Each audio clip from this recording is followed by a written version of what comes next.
Unfortunately, it's not possible. Okay. It's just small. Okay. I just do it like this or like this. Okay, it's okay. Okay, then let's start. Welcome everybody to the debate we are going to lead today on political engagement in academia in Turkey and Germany. We are doing this in English. Gibt es jemanden, der das Englisch nicht versteht und auf Deutsch die Diskussion eine Übersetzung braucht? Okay. So I'm very happy to have today to be able to introduce to you Bediz, Yilmaz and Zeynep Kivilcim. We are going to talk today about political engagement in Turkey and Germany at the academia. This debate was originally planned differently. We were going to talk about the attitudes of towards Syrian refugees in Turkey, but we changed the topic due to two points and situations. One is that this university here or this institute is under a protest. Students are protesting here, and we wanted to show solidarity with them. And on the other hand, we have also two academics here who are, have been dismissed from their universities in Turkey, and we wanted also to engage with the students here to discuss this matter. Of course, the situation in Germany and Turkey is extremely different and not comparable in that way, but we want still to engage in the discussion. Bediz and Zeynep are also both here fellows for the Cosmos Summer University that will come up in September this year, and they also both signed a petition in January, I think last year, called Academics for Peace. Maybe most of you know already what it was about, and that was like kind of the start of a procedure of dismissal you are going to talk about now. So, the floor is free. Thank you for being here tonight. Zeynep will start the presentation, but I will just say that okay, in Germany we are about more than 30 signatories of the petition now, I think. I mean, those who came from Turkey or more, I don't know. And some of them besides us are here. So tonight we are the presenters, okay, but our colleagues, our co-petitioners also will participate in the presentation and in the discussion. I just wanted to state that. Okay. Yes. Good evening. It's an important experience for us to have the opportunity to discuss with you in a very special environment, just surrounded by students struggling for a dismissed academic. That we will try to tell about our story, and this is not only our story but more than 2,000 academics who signed a petition, and it will be also an opportunity for discussing with you how academia is politically engaged or not in Turkey and in Germany, and what are the reasons that academia is not engaging in the politics. Want to first start what we mean, what's the meaning of politically engaged academia for us, we think that the knowledge production and the social transformation is very strongly linked. And the academic activity, as you all know, it's the production of knowledge. And when we are searching or talking or analyzing social, economical or political movements, that we are somehow linked to the power relations that are inherent to these developments, because we have to see that there are power relations and dominations inherently in the social subject that we are analyzing or researching. And then because somehow in Turkey, I think maybe in Germany, being political is kind of a pejorative thing for academics. Oh, you are so political. Oh, you are like an activist. It's something bad, that you are not scientist. You are not a good academic. But we think that we think the opposite. I mean, if you are not aware, the power relations completely embedded on every single subject you are working on, and it's not only about the social sciences, it's also about positive, the natural sciences and everything. That if you are not aware, it means that you are kind of straightening the already existing power relations.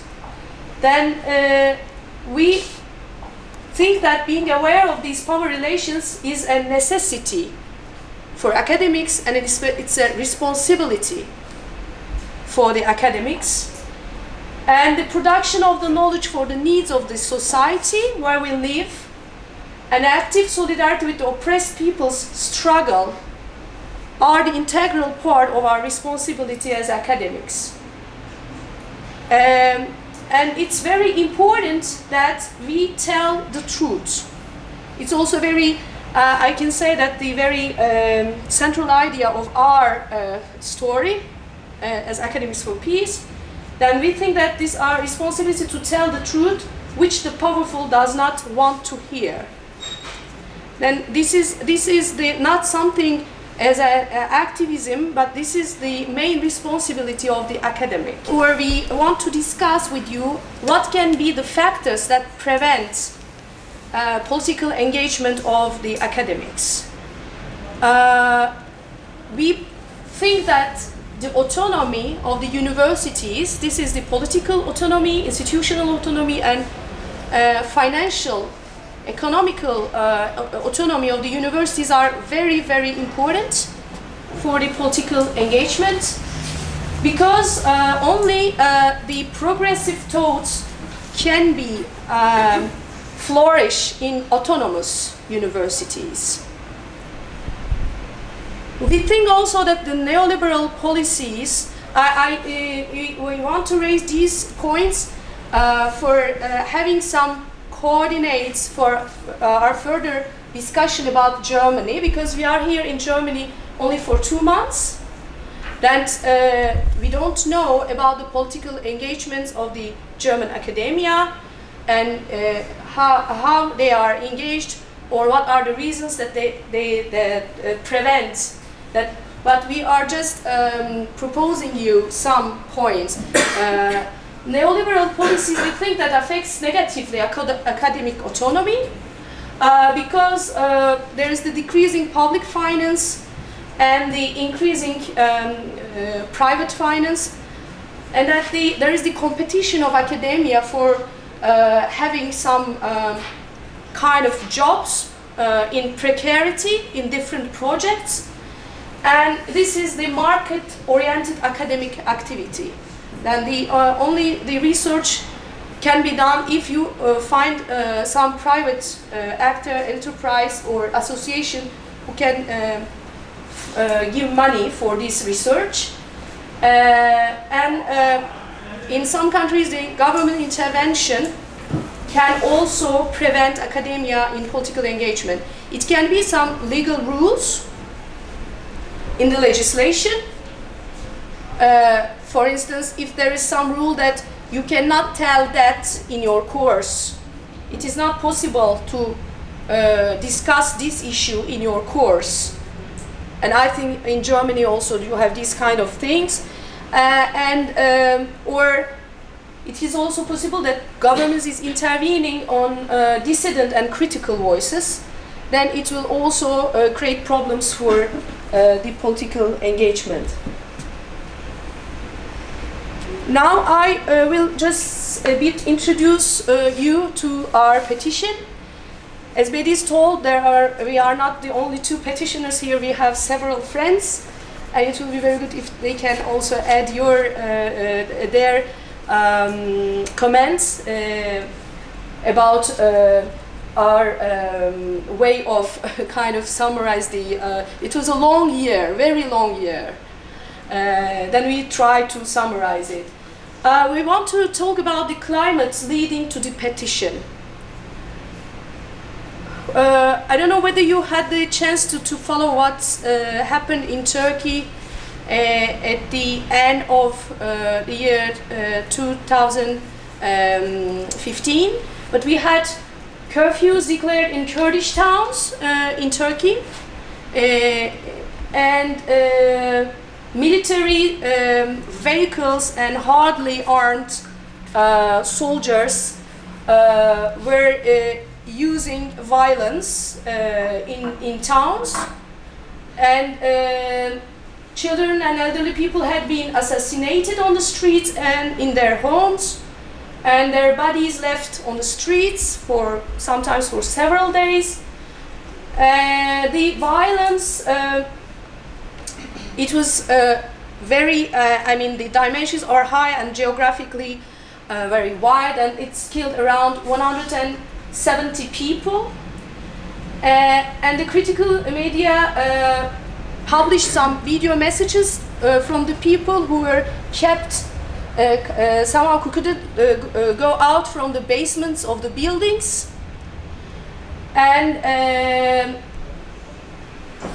the military didn't let them go out, and they are massacred in the basements. And over 1 million of people were forced to leave their homes from these Kurdish towns, and it took in some cases several weeks or months to return.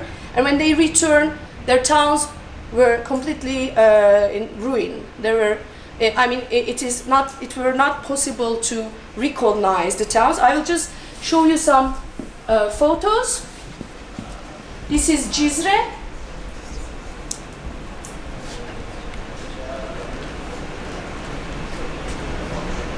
Here you can see the special breeding. No, it's okay. And there you can see the a bit where there are these Kurdish towns under curfew, and the colors. It shows the density of the deaths. How many people were massacred?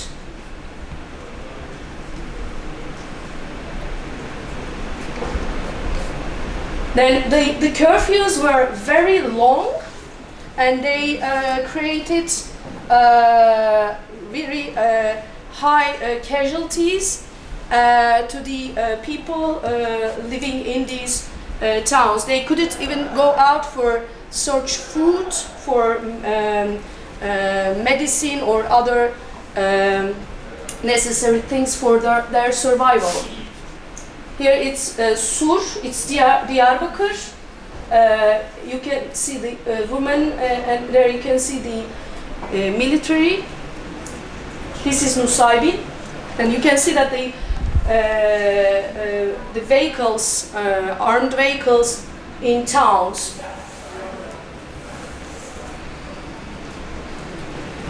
And here you can see it's kind of a symbol of the cruelty of the intervention, military intervention, Taybet İnan was killed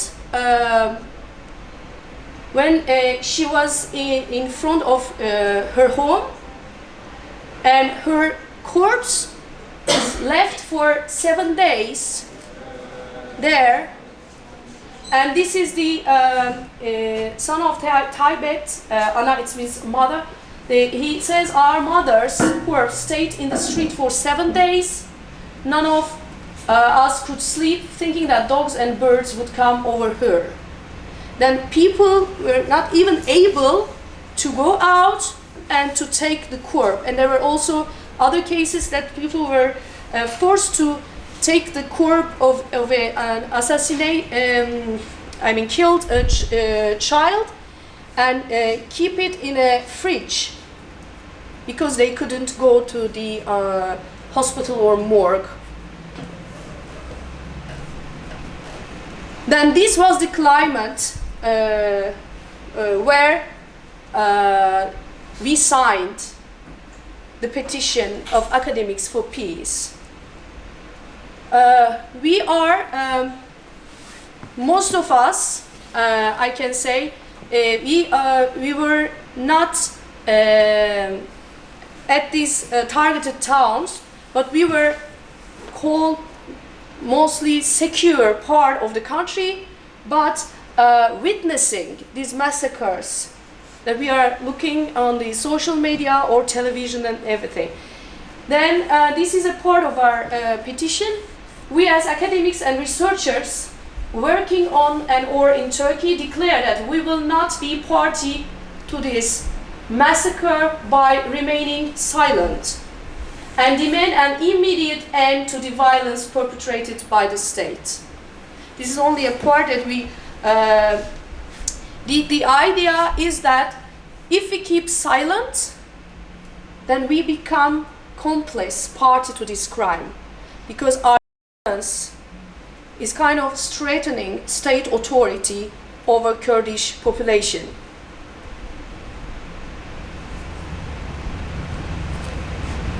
And this photo is from the press statement, 11th of January. The Declaration of the Academics for Peace, and the title was, "We will not be party to this crime." It's signed by more than 1,128 academics and researchers of Turkey. And the petition was made public in 2 press conferences in Ankara and Istanbul. It was simultaneous press conferences. The photo is from the press conference in Istanbul. And after the press conference, and you will see we had a very harsh reaction from Turkish government. But this reaction caused more support, and after the reaction, insults and everything, threats, plus 1,000 academics signed the petition in only 5 days. Then the total number of signatories amounted to 2,200, more than 2,200 just after the press conference. Who are the signatories of the petition? What kind of group we are? I have to say, and we are proud, most of the petitioners are women. Yes. You can see that more than half of the petitioners are women, and normally in Turkey's academia, women are a bit less than half. And the comparison between these two, you see on the left is Academics for Peace. After our press conference and the government's reaction to us, it was another petition, and the title was Academics for Turkey. They started to collect signature, and you can see only 10% were women.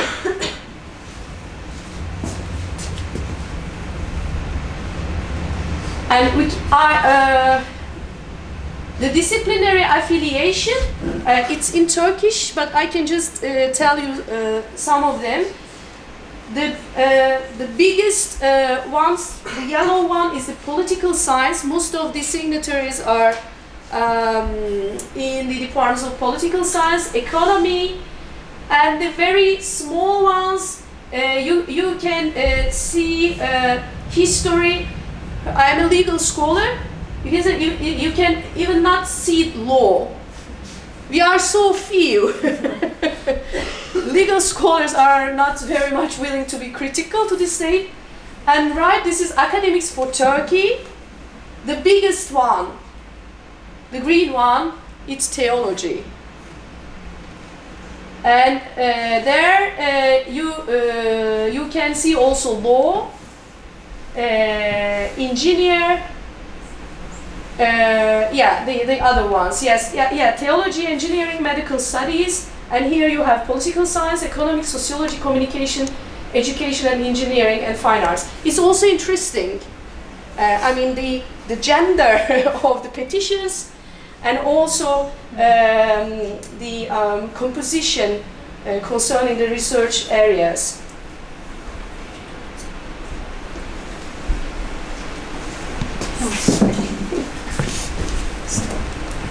So if among you want to add something? Yes. Maybe if you could just say one word about the content of the academics for Turkey, what their position was. Maybe that was not clear. Yes, I think their position will be clear when I say the reactions of the government, because they really allied to the position of the government and the supporters of the government, the pro-government media and scholars and everything. They immediately started with the starting from the first days with the reaction of Erdogan to call us as supporters of terror or traitors to the nation, or copy intellectuals, false intellectuals. And Erdogan repeatedly stated these adjectives towards us. And the academics for Turkey are academics from different universities of Turkey who immediately repeated these statements. In some cities, lynching campaigns were organized against academics, and many of our colleagues had to leave their towns. And there were intimidations and targeting, and they really felt their life at risk, and they left the towns and went to big cities. So I have to state that reactions or daily life of those in smaller towns or in smaller universities in provinces have been more difficult than those in Istanbul or in Ankara or Izmir at the beginning. And the university administrations started investigations, disciplinary processes, and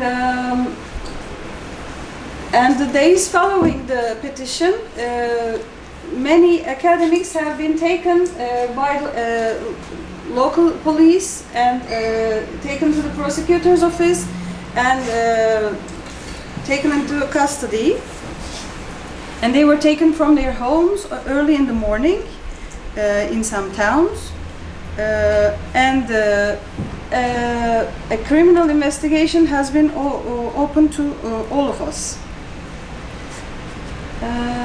And the whole process reflects, in fact, the deterioration of the freedom of expression in Turkey, the whole atmosphere in Turkey, not only for academics, but the whole opponent voices. And it has now been more than 1 year, and the court which has been open is not closed yet. It is, we are at the beginning perhaps, But we know that we are being investigated with under the Article 7 of the anti-terror law, as well as the Articles 201 and 301 and 216 of the Turkish Penal Code. This is important because these articles refer to that insulting Turkishness. That's why we have been called as traitors of the nation, because it has been told by the state that we were insulting Turkishness. We want to stop for a moment on this Turkishness issue because Barış Ünlü, he's a political scientist and also a signatory. His work is, his whole academic work is on that Turkishness. He calls, he conceptualizes the Turkishness contract as the founding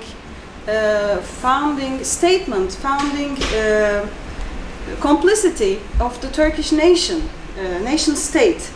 And what is it? It is some kind of an ignorance, a contract of ignorance and insensitivity, as he calls it, guaranteed by the legal instruments of the state and by the unconscious mechanisms of individuals to stay silent.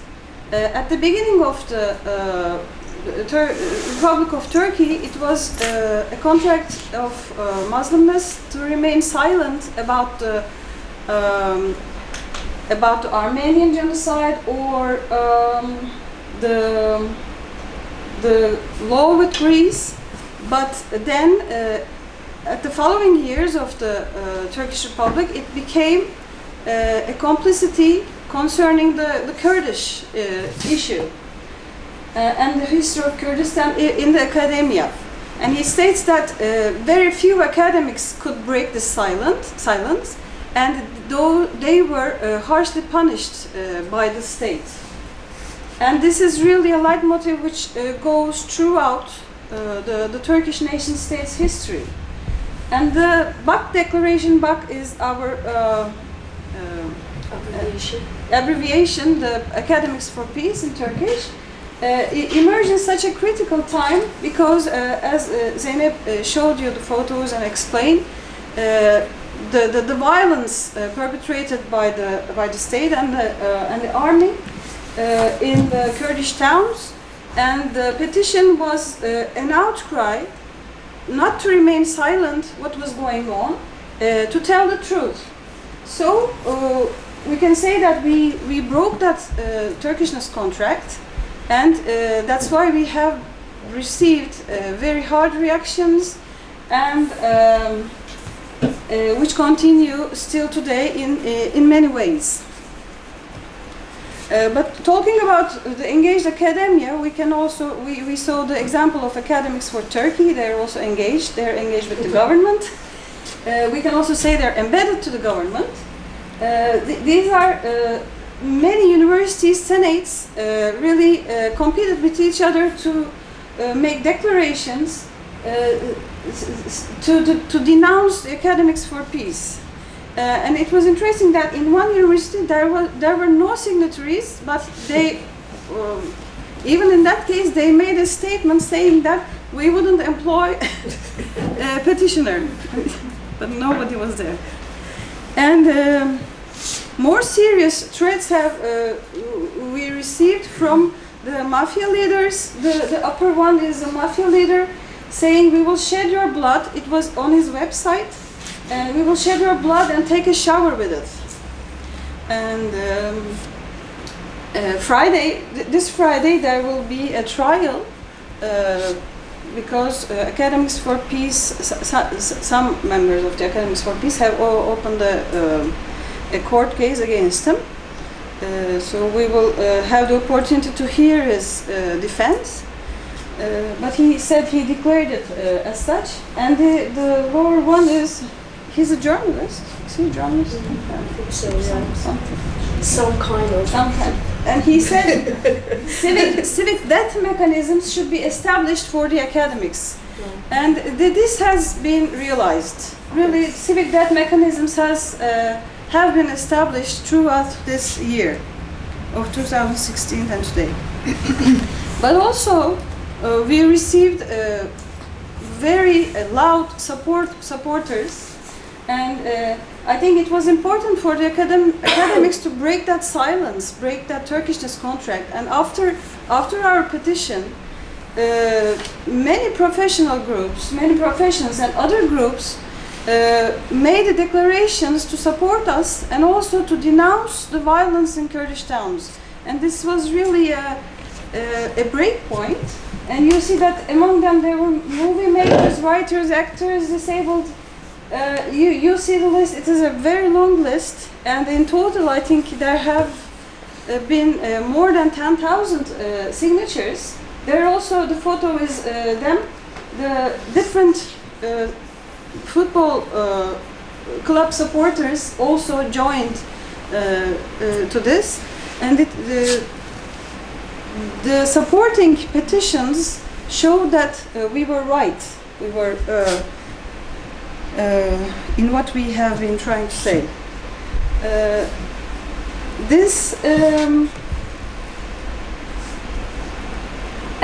To denounce the reactions in March, there has been a second press declaration to state what we have been living through since 2 months then. And immediately after this press declaration, 4 of our colleagues have been arrested. They were those who have read that press declaration in public, and they have been arrested and they have been remained detained for over a month, for 40 days, and their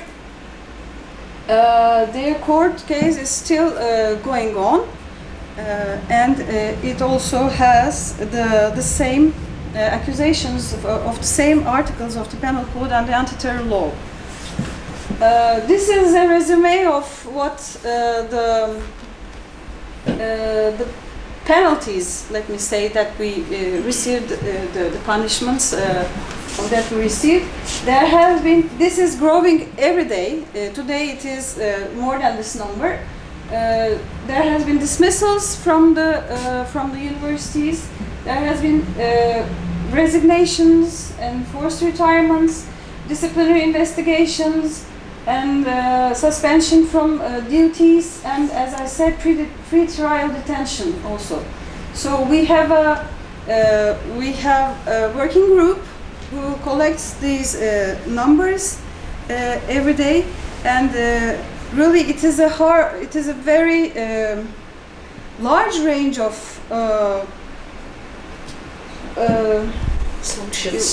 sanctions that we have received, and it is not easy to collect these numbers too, I should say.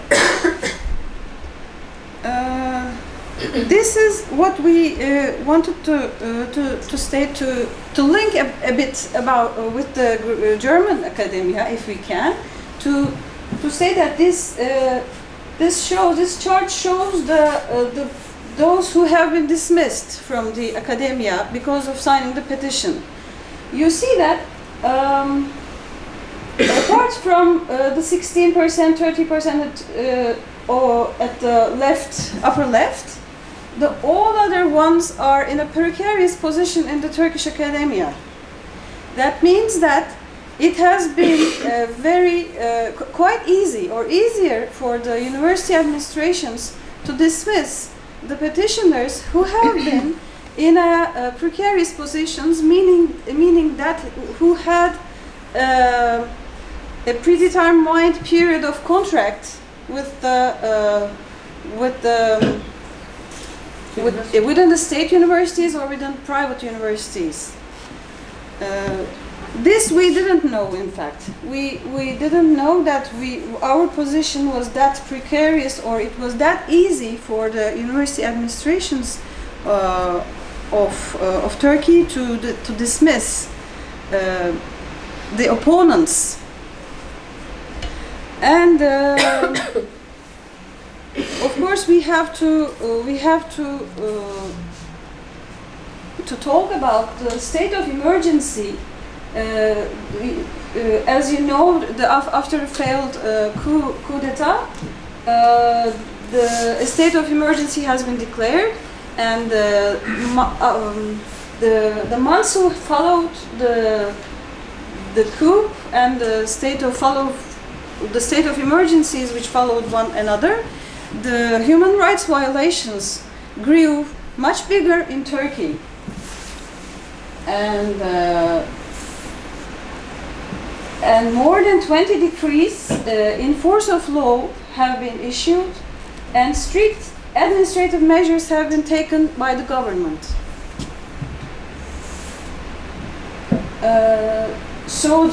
Again, these numbers are growing, still growing. We don't know if, we know that we will have more decree laws in the coming days, but for today, around 32,000 persons were detained, and more than 100,000 civil servants have been dismissed from their posts, including academics. And more than 1,000 NGOs and trade unions and media and TV channels, journals, or newspapers have been closed, and they are now. It is now impossible for them to pursue their activities in Turkey. So we can say that the voice of the opponent voice in Turkey is silenced with harsh measures. And by these decree laws, 126 academics for peace have also been dismissed from their positions. It is also important that the state of emergency measures have also given the hand to the government to oppress the Kurdish political groups, or for political party and or political persons to be suppressed by the government, and the municipalities governed by HDP have been appointed trustees, and these trustees are the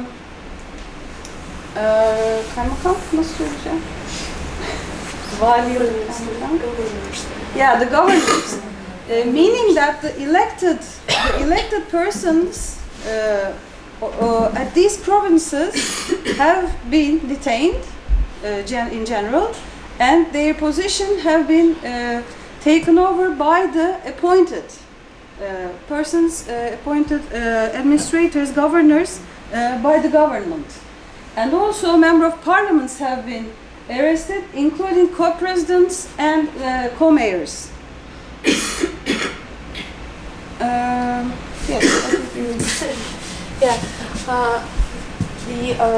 last two things that we have to say is that you can see that there is a harsh persecution, and as the Academics for Peace, we are not an organization. We signed a petition. We didn't know each other before. We were living in different cities of Turkey and even different cities of the world. But after this harsh persecution, it was important that we have decided that because it was a pressure that we could be in prison, we lost our jobs and everything, and we are people that we are not used to it. It was the first time that maybe we have been in a police station, we have been put in a pre-trial detention and so on. But still, this last year, during all this year, we have been able to build a very solid solidarity. And it's not only for resisting this persecution, but also for collective production of knowledge. Here you see Solidarity Academies. These are the academies. They are not functioning within the campuses, but these academies are functioning outside the campuses. And you can see that they are the posters of different courses, activities, conferences. You can see Mersin, you can see Ankara. There is an academy on the streets, the other one in Kocaeli, in Izmir, and everywhere. Then we were also able to produce the knowledge in alternative ways. It was also a new thing for us because we are raised in these academies, in these universities. And now, when several of us, that when we are dismissed, we also found new ways to produce knowledge, critical knowledge for the society. And now, for just open the floor for discussion, we have some questions, but as I want to repeat that we are in Germany now only for 2 months. We try to raise questions with our very limited impression of German academia, but we are try to ask whether in Germany the academia is politically engaged, whether there are similarities or differences between the academic political engagement of academia in Germany and in Turkey. Because you just heard what we told about Turkey, and we are interested, we are curious to hear your views about the obstacles that prevent the political engagement of German academics. We think, or these are our questions. Can it be the precarization of the academics? Because we know that if you are afraid that your contract is not renewed, then you cannot be very critical. We had the experience in Turkey because you are dismissed if you are not telling things that your president of the university is willing to hear. The precarization and also the neoliberal framework to finance the academic activity, that everybody is employed under different projects and there is no enough public funding. And we could also maybe discuss the legal obstacles preventing academic engagement, because we think that the collective struggle is important, and in Turkey we have been, and we are member, most of us, the signatories, member of trade unions, and the trade union support and organization was very, very important for us. And we are wondering whether German academics are unionized. If not, what are the reasons? Because we think that it's also an important way to be engaged in political things, because it's not the individual struggle or race, but the collective struggle is important. These are our propositions of for just opening the floor to discuss. You can please add new questions or new issues, or you can also have comments about what we told about the Academics for Peace. Yes, I think we can now give you the possibility, and will you moderate? Okay. Yes. Thank you.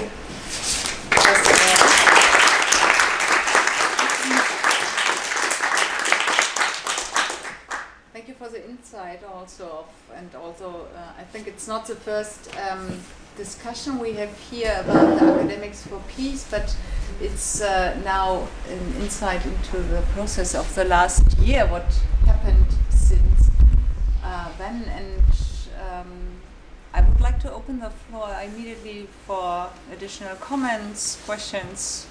Also, if you want to engage with the questions that Bediz and Zeynep put there. Birgit?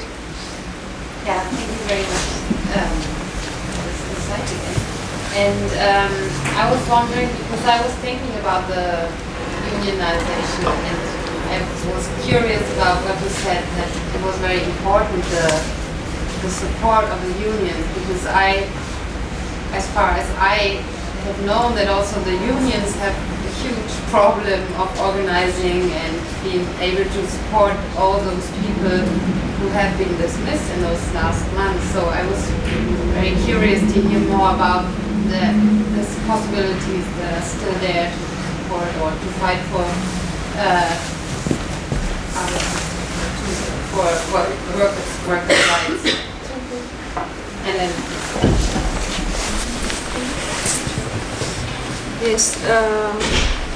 yes, it is true that the unions, especially the trade union that to which we were members of, Eğitim-Sen, this is a politically engaged union, has many problems, and they have yes, I mean this whole atmosphere really affects their work, and it is. In my university, we lost half of our members in a few months since last year, I can say.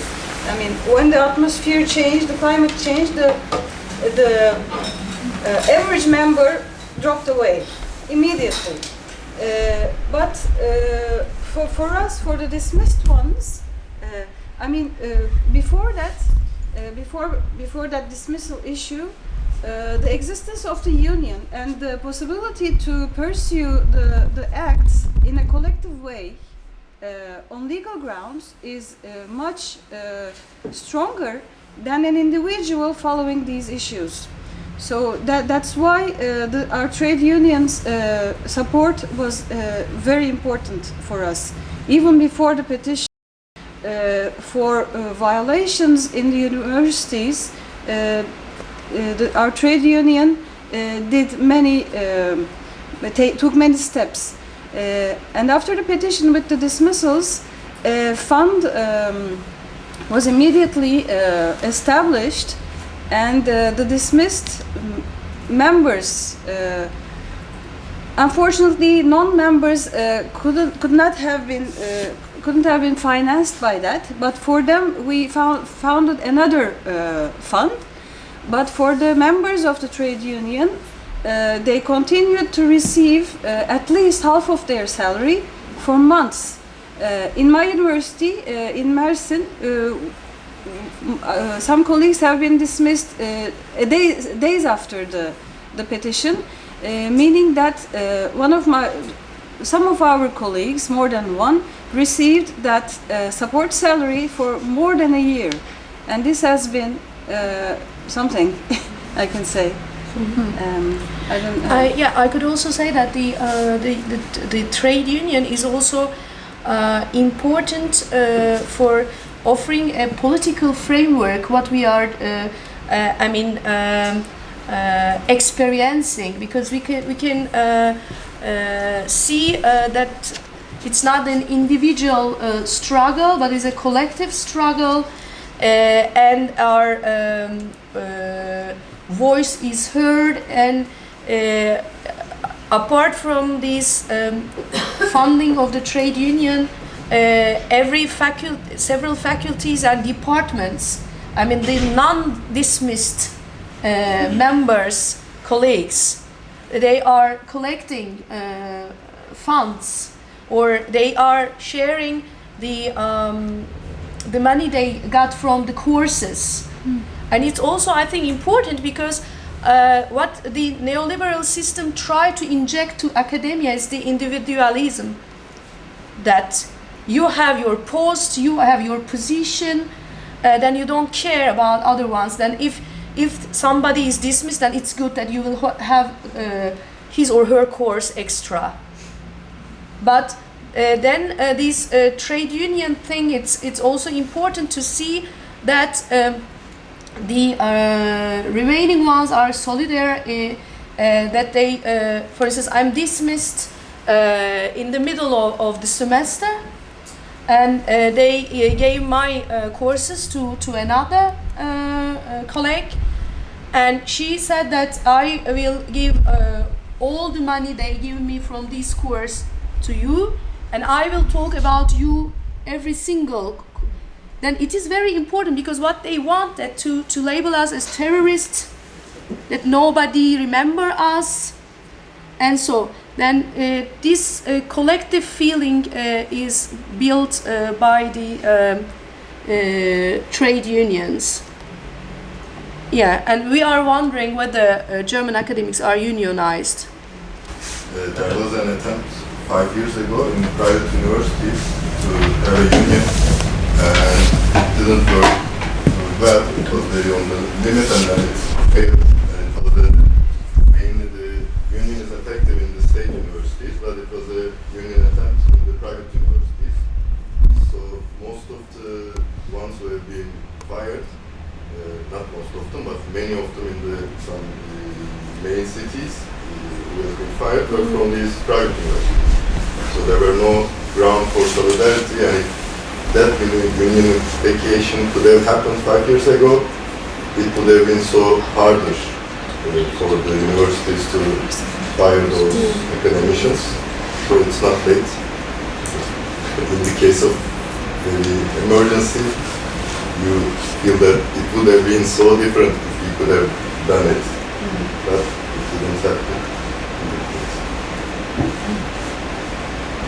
Can I follow up on that question? Because I mean, as you showed, the effects on people were very different at different universities, and I'm trying to understand like what the factors were that in some situations or at some universities made it easier for people to less dismissal. And you gave some factors, for example, unionization or solidarity among colleagues, and you just pointed out the difference between state and private universities, and how much also, I don't know, how much decision making on the part of deans or presidents was a factor in this. How much leeway is there or was there for universities to keep colleagues or to dismiss them?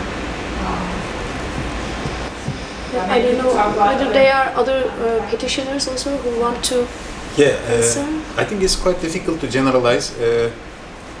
One may also need to ask about the structure of the universities in Turkey. There are some very old and structured and rooted universities, but there are also too many universities which were opened recently, like in the last 10 years, without enough staff or enough academical background, and most of them are acting like the mirrors of the state.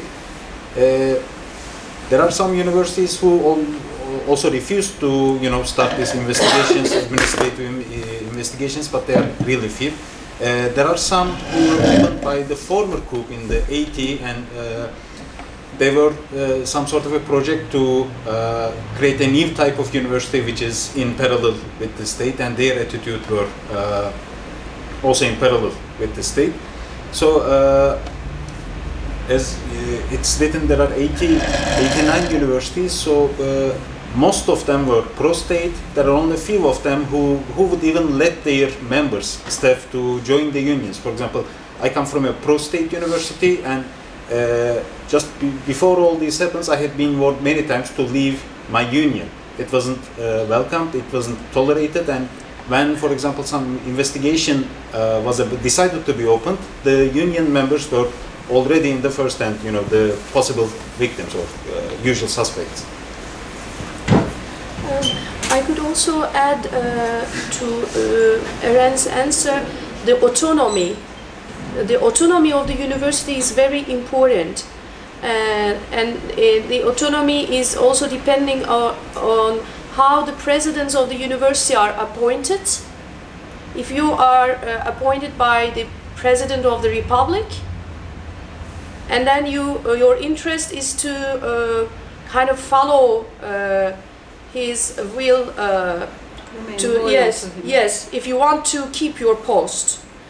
And it is the president who were very eager to engage in disciplinary proceedings or other kind of sanctions against us.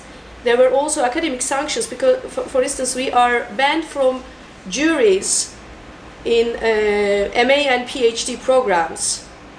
This was all kind of very detailed mobbing also. They open disciplinary proceedings, but there is no very clear accusation.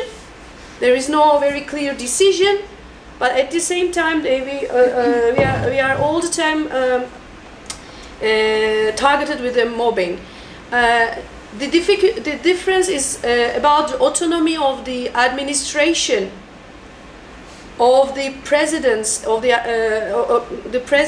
administration of the universities from the presidents from the government, because they are still now under the state of emergency. They are universities and public universities that didn't engage any disciplinary proceedings against the petitioners.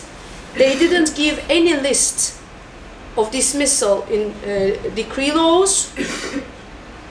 And they have difficulties because we are all under criminal investigation, but autonomy is very, very important.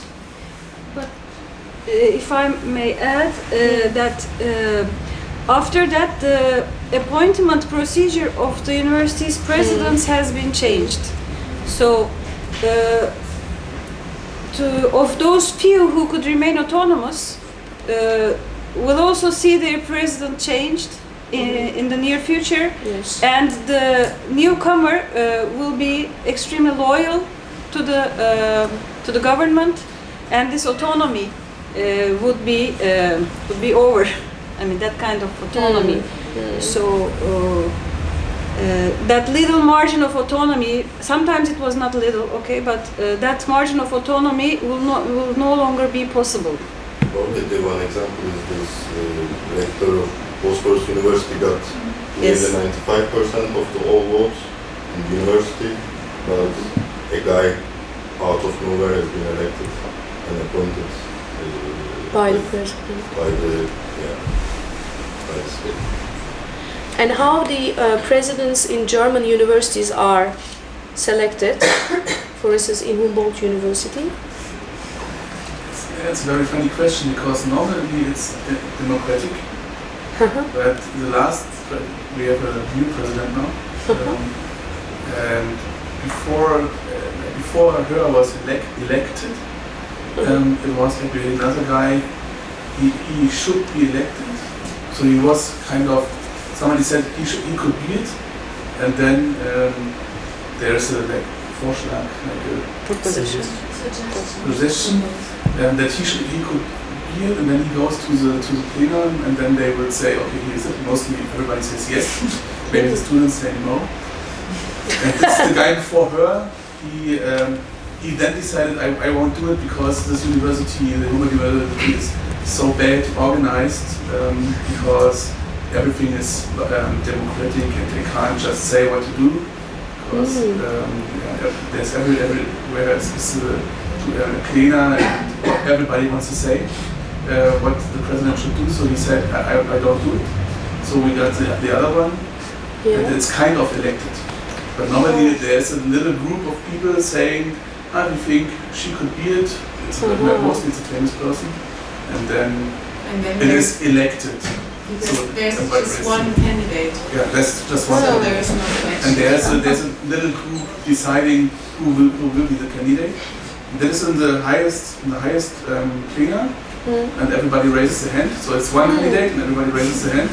And then it goes to another plenum. It's higher than the highest university, and there are people sitting from the Senate, from the Berlin Senate, and from the economies, and then they finally decide who is the president. So it's democratic. Is there any critique about this very democratic system? All the time. So the thing is that we have different groups of status groups, like it's students, academic staff, professors, and people working for the administration. But the professors all the time have the majority. So it's the smallest group with the highest How impact. they can have the majority? Like when you sit in this Akademischer Senat, which is the highest thing for the university, there will be, I don't know, I'm not sure about the numbers, but there will be 20 professors, 10 academic staff, 5 students, and 5 of administration, but maybe it's 21 professors, so it's 21 to 20 of the others. That's German university. It's democratic. I have a question to you also. Maybe you can explain a little bit more about the reactions of the students that were also faced with the situation that you and the teachers, professors were leaving. How did they act? Did they act in solidarity or supporting this governmental decision? Could you elaborate on that? Yeah, we can say that the reactions of the students, it started just after our declaration press conference, that the colleagues, the petitioners who are alone, only one in all the university in the town or 2 or 3, somehow they got bad reactions, that the students put marks on their door and they said that we don't want terrorists in our university, and they couldn't go to their working place, and they were also students demonstrating in the campuses that they don't want them with the photos and everything. But I mean, in my case, in my university, there were several petitioners. We were more than 100. Then we had bad reactions and good reactions from the students, but it didn't affect my daily life in the university. I didn't felt threatened because I was working in Istanbul University, and the students are very much politically involved. And I mean, when I was in the course, for instance, we can see that on the board they put the slogan that we are proud of academics for peace, and we are with you, or something like that. But I can say that in many other universities it was different. And about my dismissal, I can say that I felt the solidarity coming from my students. But it's also a weird thing that the system tries to convince people that the show must go on. I mean, I'm dismissed, but the course must go on. The education is important. I mean, okay, you are dismissed, then we change the program. There is another one to replace you. And for instance, I supposed to have give an exam 3 days after my dismissal. Then it was a kind of chaotic situation, because they studied, and it was a human rights course. We studied the course during all the semester, and they will get the, it was the middle of the semester, it was a midterm exam, and then there is the professor is dismissed. But the idea is that the show must go on. Then just find another professor who could give questions, like nothing happened. Okay, and this is the it is very, very important that the system continues. And the other professor gave questions, but it was a kind of scandal because it doesn't relate to my course. And it was a demonstration from the students. And then they renewed the exam and so. And I think that it is very, it's important to also break this rule that it's not normal that an academic is dismissed. We shouldn't continue our life that like nothing happened. That the education is important, and somehow some colleagues say that this is the right of our students, that courses should continue.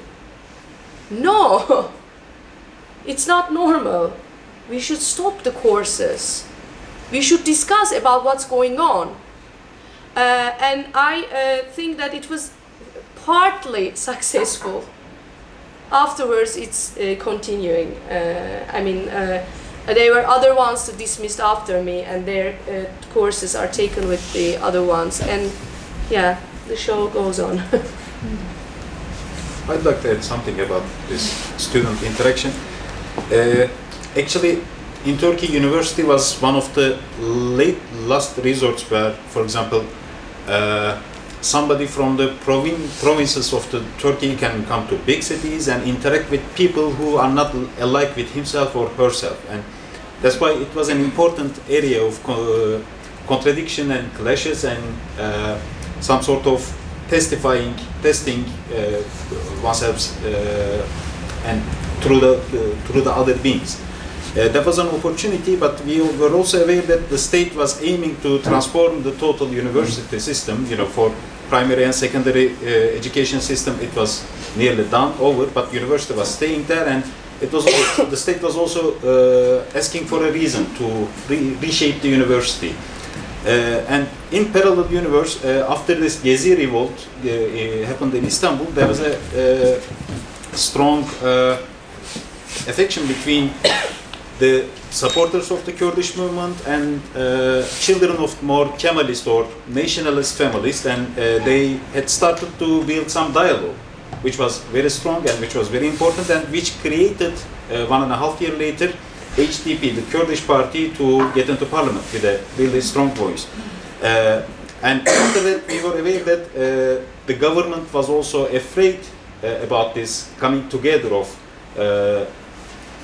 Kurdish supporters and nationalistic side and forming another mode of dialogue. And university was also one of the biggest grounds for that kind of dialogues. And so our petition became a double excuse for the state. So they just used this magical sensitive string of Kurdish issue. You know, terrorizing the Kurds is one of the easiest ways for Turkish state to consolidate its supporters, because we were all grown up in this discourse of terrorizing Kurdish people, blah blah. So when state starts to make this propaganda about equalizing Kurdish people with terror, everybody can step back, and all the dialogue started with this Gezi movement started to dissolve. And in my university, with all the Facebook messages, the mailings, with my personal interactions, I had seen that state was successful about that. It was first successful about, you know, terrorizing Kurdish people and making all other youngsters away from it, and also terrorizing the academicians to give an excuse to retransform the university. And students have given their approval for this new transformation. Yes. May I say something a bit different from your experience? I'm coming from a city and a university where the Kurdish forced migration really had its impact on the city, and more than half of our students are Kurdish. And on all those days, the first troubled days and weeks, we were being sanctioned and threatened and everything. The reaction of the students was the thing which made me feel really that we were right, in telling the truth. We were kind of rewarded by our students who really came and thanked to us and who put some small stickers on our doors, supporting us, giving some flowers to us, and applauding us. I mean, this kind of things going on every day. And now, with the dismissals of the decree laws, I can see that there are not the students who support us is not a minority. They can make the difference. I mean, some of them can make the difference, but this student generation will be lost, I think, in some years. That was a question. I actually want to say something about what you said before, that like the show must go on and stuff. This is exactly what was happening here also, because we were just occupying the space here to say it's not okay that our professor just got dismissed and now everybody's forgetting about the media, we'll just forget about and then everything is going on like this. And this is actually also what we said, like it's very important that we keep professors who have like a critical thinking and like a critical approach on like city research and stuff. And yesterday, like our president, she just published like an open letter, like to actually like say something about this occupation here. And this was also a big argument that she just said, well, we are just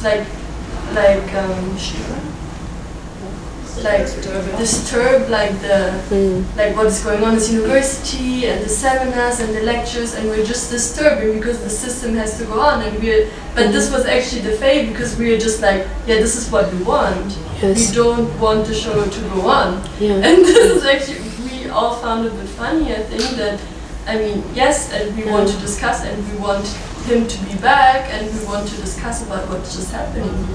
But this is the same logic that people like, not all the people, but like the president and the higher authorities in this university is just, yeah, they just think we have to go on and just get a new one in his position, and then everything's going to be fine. But that's what we say. It's not going to be fine. It's not going to. Yeah. This was just the connection I felt like. Yeah, you are right, and it's also, I think I don't have the knowledge about the system, and I know a bit the case, but I don't have enough knowledge to evaluate it. But I think it will be also good that this case, this dismissal, give the possibility to discuss about the questions that the state employee or the academics has to answer, and what kind of questions could be asked, or what kind of questions should be asked and are not asked. Then it's also important to start a bigger discussion about, maybe, I don't know. I mean, if there are questions about the political past or political engagement of the academics, I don't know, you could also discuss whether other kind of political engagements are also investigated or asked in these questionnaires or not, or whether it is legitimate or not. Yes, that it will be also good, I mean, to have a general debate about the how the academics in the public universities are kind of selected. Yes. Yeah, thank you for your presentation. I think it's very interesting to hear what is going on in Turkey, and I think it's very interesting question how academics should react when political system is changing or is oppressing the people living in the country.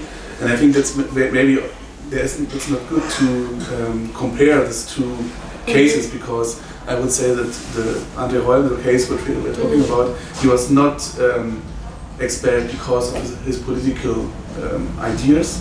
He was expelled of some administration reasons at the end. And maybe that's different to why you are expelled, because you were expelled because you said something political in a discourse as an academic.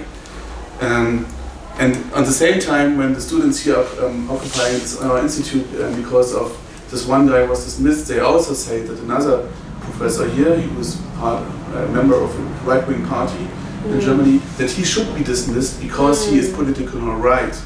So then we have different dimensions of discussions here, and maybe I would say also that people in the right-wing party are not maybe the best persons sitting as a professor at the university, but I think that's my private political opinion. What I want to ask you is, because with this case of this occupation here of this institute, we have a lot of academics here as a staff. They say that, and also professors, they say that political things and academic research should be separated. And maybe in Germany we can say this because we live in a country where if we say something political, nothing is happening to us. So we could say it in a private way. But what would you say when you have to cross a red line, when you should be political as academic, and how long you can maybe stay and say, okay, we are academics and we shouldn't be political? I could respond it by our first slide,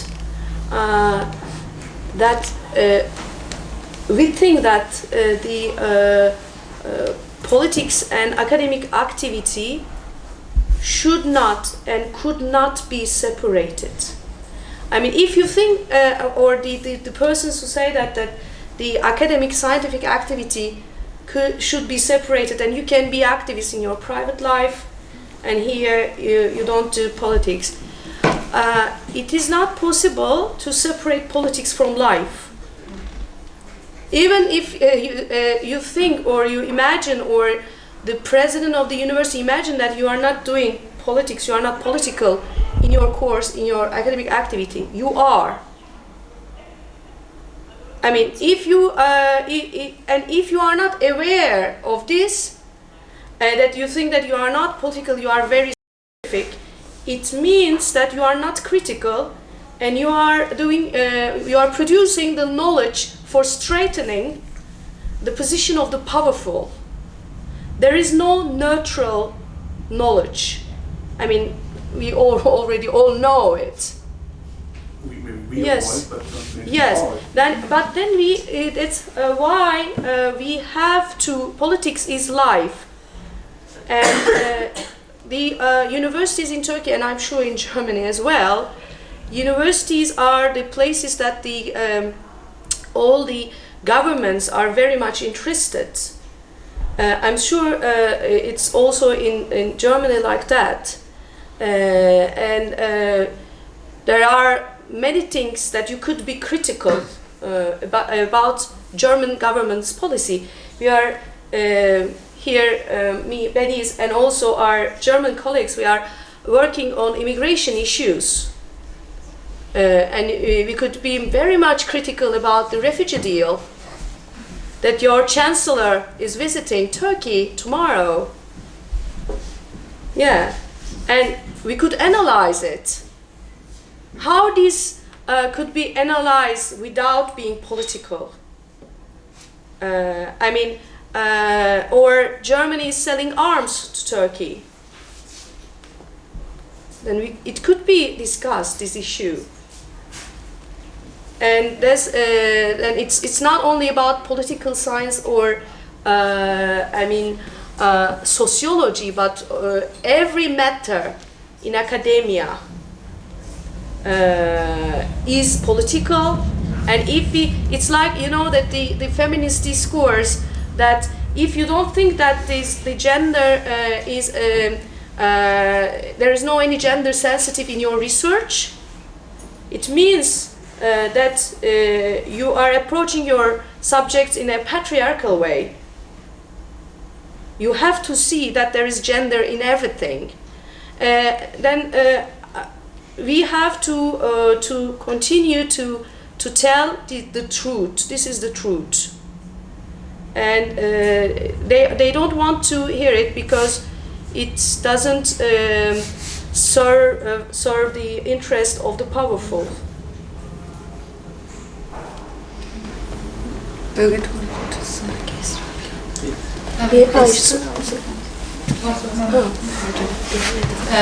I wanted to relate to what you just said and also come back to your question about why German academics are not unionized, or if they are, and we already said they are not. And I think there's a link between those two questions, the questions about every science being political and the questions how can we or where are the spaces for critical research.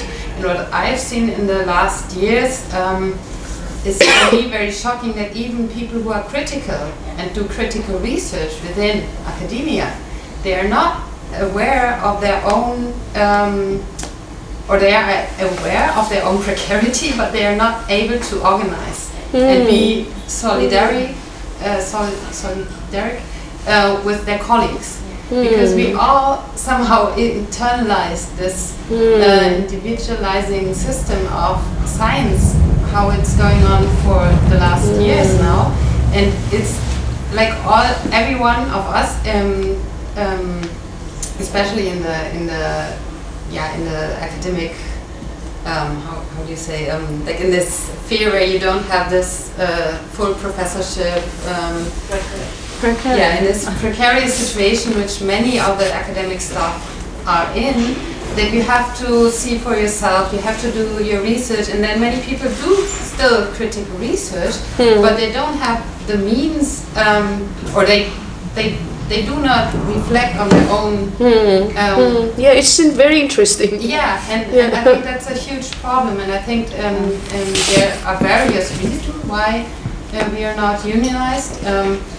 And one reason is, of course, that we don't have the time somehow, but we need to produce like certain, or run after certain funds, and articles, and I don't know, like fulfill a certain, deadline. Requirements of this academic system, but then also this what you already explained, like this so-called self-organization of the universities, which is a democratic system. So we are organized as academic staff, and we organize the university somehow ourselves. So, which is a very interesting system, which is also very, it has some democratic aspects, but then on the other hand it keeps us busy, being busy with organizing the needs of administration and many issues of the universities. And it gives us like the imagination that we are somehow self-determined in what we are doing, but actually we are not, of course, because we are functioning within a system, and of course, like Daniel already said, like the professors who have they have much more power in this. And for example, like the students who are trying to organize and to protest against and try to force like this hold, like this on the people who say the show must go on, to try to force this moment of stop and see what's actually happening. They are really in a minority position, even though you are the ones who are the majority here and who are actually the ones who should decide also what's going on. But it has to do a lot with the system, how it's, and I see it's rolling in this vein more and more. I think Bediz wanted to add, and then there was another. You want to add to that one? To be fair, there is within Verdi, the Confederate of Service Sector Union, there is the branch for the academic staff. Exactly. And they have had, they try to organize people and started a drive to get better wages and better contracts for people on time-limited contracts, but it never really took off, I guess. So it hasn't been It's very hard to organize academics. And professors are usually civil servants, so they have a different status and a different union. Different union.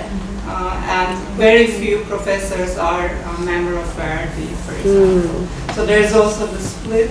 And the other thing people could do within the university system, like for elections for the academic senate, etc., status groups can form lists based on their common interests or political affiliations, etc. I think in the past, in German universities, there were quite political lists, but that's not the case anymore. So you wouldn't have a list of socialists running for the Senate or something. I think that's a matter of the past, but maybe someone knows more about this. May I add something? What you said reminded me of the private universities in Turkey. Their hardship with unionization. It is kind of a survival system in which you have to produce faster and faster and more, that you cannot spare time to get organized and to become in solidarity with your colleagues. And in Turkey, what happened with the private universities' unionization experience, those who devoted themselves to that were losing time. In that system, for the eyes of the system, they lost their times, and they remained back from their peers, and at the end they were sanctioned. At the end they were fired from their universities because of these unionization efforts, and that has been very. The whole academic production, it is so overwhelming that you cannot have a look on your class's destiny or your class's organization, or what should you do to be in solidarity.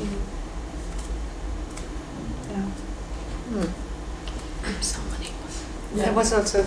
I was just going to comment on the autonomy, because of course it's very important to be autonomous from a state or from any other authorities, but I guess this discussion of political economy of the university should join that discussion of autonomy. For example, in 2013, when the French Minister of Culture was announcing that they are cutting the budget, she was quoting Jacques Derrida's essay, like the university without condition. So you are going to be autonomous from the government, but yeah, you are going to adopt a business model for your university, which is happening all over Europe since 1980s and Thatcherism. So I guess that, like, to see how the university is positioned as a knowledge factory and a very important motor of like capitalist production in these countries should join that autonomy. So, like, yeah, because they are using the autonomous discourse too to justify this business model. Yeah, I could very shortly comment on that. The being autonomous from the state, we understand it's not cutting the public funds, because we think that it's not the state money, it's the public money. That's the when we ask autonomy from the state, it's that we want the public funds, but we don't want states or government's intervention. I think it is an important thing. Yeah, it's something else towards the students in Turkey, like how they can show solidarity. And from my experience there, it was totally different. Like here we have so much more options to interact, to go on the streets, to show solidarity. But in Turkey, it felt like always to risk something or to get arrested. I know students which got arrested, and yeah, it's like also like they spread the fear quite successful. So it was pretty hard to show like solidarity for the academics of peace, and it's much harder to get organized. And this we should not forget, like that also the students quite affected by this repressions. Yes, that's what Eren told. I mean, the students really are being under a high repression. In Turkey, and those who are politically engaged or who engage in political activities, even the slightest ones are receive sanctions, and I mean, since last years it is also very risky to go on the streets too. I mean, we didn't receive that kind of a street support. No. What the support, what I was meaning, it was really quite... or demonstration in the universities, groups, in the campuses. Small demonstrations in the universities, small supports from small groups, but not a huge crowd, not huge crowds. Did you try that? They were not boycotts. They couldn't boycott the classes because even when we had the student support, we didn't have the colleague support. Mm-hmm. So the colleagues were sanctioning them, not having entered the classes. So yeah, I could add that in Turkey, and I got the impression this is the same in Germany, that the students are much more brave than academics. I mean, I was in Istanbul University, worked there for 16 years, and I can say that I learned so much from my students. I was watching their courage, how they are organizing, and when we were investigated, I mean, we were in the police stations, we already had the examples of our students. And I can say that I all the time remembered how they were brave there, and in Turkey, maybe in Germany, I don't know. Normally, the professors and also the associate professors are the ones who got that their contracts are permanent. Normally, they could have more courage than the other ones to be critical about things, but it's not like that. I think it's also a problem of conscious of class. They think that they are some kind of an elite world, that they are not concerned about problems. They are not workers. I mean, the problem is that the academics are not aware that they are workers.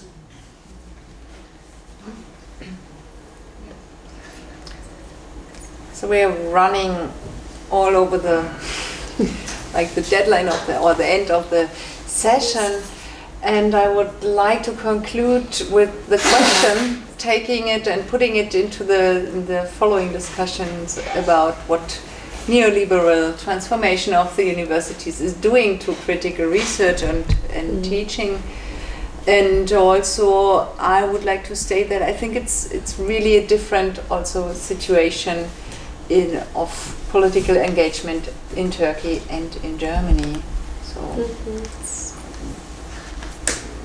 we can take that into the discussion afterwards, and I would like to thank you for your insight and input and for being here.